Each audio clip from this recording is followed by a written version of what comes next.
IMF ने पाकिस्तान को पाकिस्तान के 24वें बेल आउट पैकेज के तौर पे $6 बिलियन देना थे, जिसमें से पीटीआई की गवर्नमेंट को $2 बिलियन मिल चुके हैं।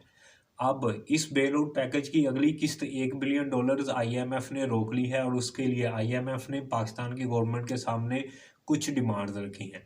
पाकिस्तान के मुशीर खजाना शौकत तरीन ने कुछ दिन पहले एक प्रेस कॉन्फ्रेंस की, जिसमें उन्होंने आईएमएफ की तमाम डिमांड्स बताई और बताया कि किस तरह पाकिस्तानी गवर्नमेंट आईएमएफ की तमाम डिमांड्स पूरी करेगी। आज की इस वीडियो को मैंने मेनली दो हिस्सों में डिवाइड किया है। पहले हिस्से में हम लोग बात करेंगे कि आईएमएफ ने पाकिस्तान की गवर्नमेंट के सामने क्या डिमांड्स रखी हैं और किस तरह पाकिस्तानी गवर्नमेंट आईएमएफ की तमाम डिमांड्स पूरी करेगी।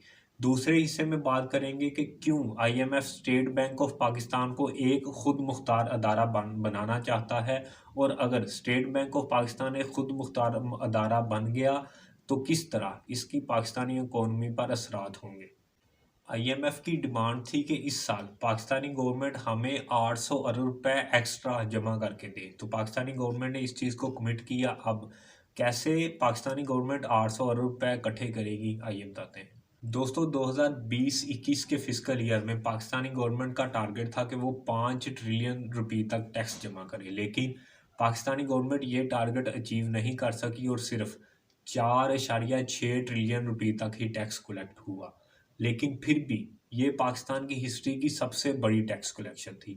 इस साल पाकिस्तानी गवर्नमेंट ने 5.8 ट्रिलियन रुपए का टैक्स कलेक्शन का टारगेट रखा, जो कि एक बहुत बड़ी अमाउंट है। लेकिन फिर आईएमएफ ने पाकिस्तान से 800 अरब रुपए मजीद डिमांड कर दिए, तो पाकिस्तानी गवर्नमेंट ने अब टैक्स कलेक्शन के टारगेट को बढ़ाकर 6.1 ट्रिलियन रुपए तक कर दिया है, यानी 300 अरब रुपए का मजीद टैक्स कलेक्शन के टारगेट में इजाफा कर दिया गया है। और अब ये टैक्स कलेक्शन पाकिस्तान में किस तरह होगी। मुशीर खजाना शौकत तरीन के मुताबिक सबसे पहले पेट्रोल की कीमत में इजाफा किया जाएगा और पेट्रोल की कीमत में तकरीबन 30 रुपए तक का इजाफा किया जाएगा, लेकिन ये इजाफा 4 रुपए करके किया जाएगा। और अगर आलमी मार्केट में पेट्रोल की प्राइसेस में इजाफा हुआ तो पाकिस्तान में भी 30 रुपए से ज़्यादा पेट्रोल महंगा हो सकता है।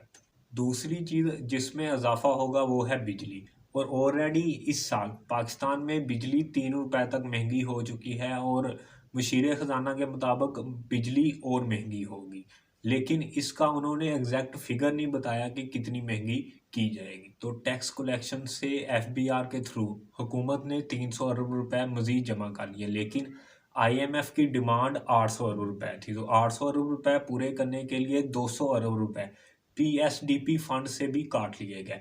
पीएसडीपी से मुराद पब्लिक सेक्टर डेवलपमेंट प्रोग्राम है। इसके तहत जो भी बजट एलोकेट किया जाता है उसको पाकिस्तान में मुख्तलिफ तरक्याती कामों के लिए इस्तेमाल किया जाता है, जैसे सड़कें बनाने, इंडस्ट्री लगाने के लिए। और ये बजट इस हुकूमत ने 900 बिलियन रुपीस तक रखा था, जो कि पाकिस्तान की हिस्ट्री का सबसे बड़ा बजट था इस सेक्टर के लिए, और इसमें से भी अब 200 बिलियन रुपीस तक काट लिए गए हैं। 800 अरब रुपए की आईएमएफ की डिमांड को पूरा करने के लिए मजीद हुकूमत ने जीएसटी में जो अवाम को छूट दी थी 350 अरब रुपए की, वो भी वापस ले ली है। और अब हुकूमत 800 अरब रुपए अवाम से छीन कर आईएमएफ को देगी। इन तमाम इकदाम से आपको अंदाज़ा हो जाएगा कि इस साल पाकिस्तान में महंगाई का एक तूफान आने वाला है।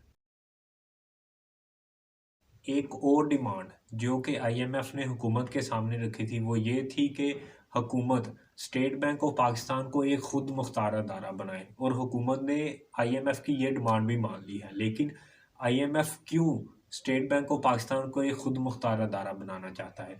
स्टेट बैंक ऑफ पाकिस्तान की खुद मुख्तारी का मतलब ये है कि पाकिस्तानी गवर्नमेंट अब खुद डॉलर की वैल्यू को कंट्रोल नहीं कर सकती, ना ही स्टेट बैंक से किसी किस्म का कोई कर्ज ले सकती है, और ना ही स्टेट बैंक को इस चीज़ पे फोर्स कर सकती है कि वो इजाफी नोट छापे।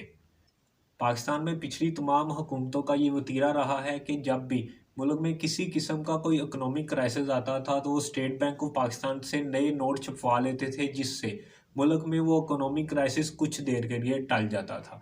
और जब हुकूमती पार्टी ने इलेक्शन में जाना होता था तो कुछ दिन पहले वो स्टेट बैंक ऑफ पाकिस्तान से नए नोट छपवा देते थे और तरक्याती कामों के लिए खजाने के मुंह खोल देते थे, जिसकी वजह से उन्हें इलेक्शंस में काफ़ी फ़ायदा होता था। लेकिन इसके थ्रू मुल्क के ख़जाने पर काफ़ी मनफी असरात होते थे। इसहाक डार की इकोनॉमिक्स की सबसे बड़ी बात यही थी कि उन्होंने अपने दौरे इक़्तिदार में डॉलर की वैल्यू को इसी तरह मुस्तहकम रखा था और उन्होंने नए नोट अपने पूरे इक़्तिदार के दौरान बहुत ज़्यादा प्रिंट करवाए। बहुत से लोग स्टेट बैंक ऑफ पाकिस्तान की खुदमुख्तारी को बहुत पॉजिटिव ले रहे हैं और उनके मुताबिक अब कोई भी हुकूमत स्टेट बैंक ऑफ पाकिस्तान को सियासी असर व रसूख के लिए इस्तेमाल नहीं कर पाएगी। लेकिन बहुत से लोग इसके अगेंस्ट भी आर्गूमेंट पेश कर रहे हैं कि अगर स्टेट बैंक ऑफ पाकिस्तान खुद मुख्तार हुआ तो उसने सिर्फ IMF को अपने लोन्स वापस करने पर फोकस रखना है और पाकिस्तान की ग्रोथ के मुतल्लिक नहीं सोचना। इसके अलावा कोविड-19 के बाद पाकिस्तान दुनिया में दी इकोनॉमिस्ट के मुताबिक सबसे ज़्यादा स्पीड से ग्रो करने वाला मुल्क बन गया है। पाकिस्तान का एग्रीकल्चर सेक्टर पिछले साल 2.7% तक ग्रो किया। पाकिस्तान की IT एक्सपोर्ट्स भी काफ़ी बढ़ चुकी हैं। बैरून मुल्क मौजूद पाकिस्तानी काफ़ी रेमिटेंस पाकिस्तान में भेज रहे हैं। पाकिस्तान का करंट अकाउंट डेफिसिट पिछले साल पॉजिटिव में था, लेकिन इस साल वो नेगेटिव में जा चुका है। एक्सपोर्ट्स की बात की जाए तो जरदारी साहब एक्सपोर्ट्स को $24 बिलियन पर छोड़ के गए थे, लेकिन नवाज शरीफ के दौरे इक़्तिदार में जहां पूरी दुनिया ने तरक्की की, पाकिस्तान की एक्सपोर्ट्स $2 बिलियन तक कम हुई और वो $22 बिलियन पर छोड़ कर गए। पिछले साल पाकिस्तान की एक्सपोर्ट्स $26 बिलियन तक पहुंची थी और इस फिस्कल ईयर में पहले 3 माह में $9 बिलियन की एक्सपोर्ट्स हुई हैं और एक्सपेक्ट किया जा रहा है कि ये $35 बिलियन तक जाएंगी। बहुत से सेक्टर्स में पाकिस्तान ग्रो कर रहा है, लेकिन IMF की कंडीशंस की वजह से पाकिस्तान में जल्द ही महंगाई का बहुत बड़ा तूफान आने वाला है। उम्मीद है आपको वीडियो पसंद आई होगी। वीडियो को लाइक करें, चैनल को सब्सक्राइब करें। मिलते हैं अगली वीडियो में। अपना ख्याल रखिएगा। अल्लाह हाफिज़।